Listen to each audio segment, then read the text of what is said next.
আৰু 5 মিনিটৰ পাছত চাওক এইখিনি অকণমান শুকাইছেগৈ আৰু মই ঔটেঙাখিনি অকণমান হেতাৰে ভাঙি দিছোঁ টেঙাখিনি ওলাবৰ বাবে।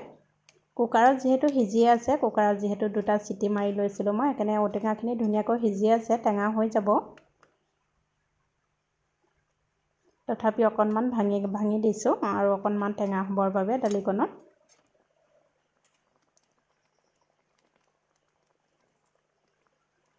আৰু মই 2টা কেঁচা জলকীয়া হ'বৰ সময়তে দি দিছোঁ, আগতে দিয়া নাই কাৰণ অকণমান জ্বলা হ'ব যিহেতু ল'ৰাই খাব নোৱাৰে যে, সেইকাৰণে হ'বৰ সময়তহে মই দি দিছোঁ।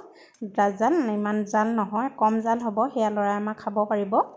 আৰু এইখিনি চাওক হৈ গ'ল আৰু একেবাৰে সহজে সাধাৰণভাৱে বনাই দেখাইছোঁ, আপোনালোকেও এনেদৰে বনাই খাবচোন। আৰু এইখিনি হ'বৰ সময়তে মান ধনিয়া অকণমান দি দিছোঁ। ভাল লাগিলে like, comment, share and subscribe কৰিব। আজিলৈ আহোঁ, বাই বাই।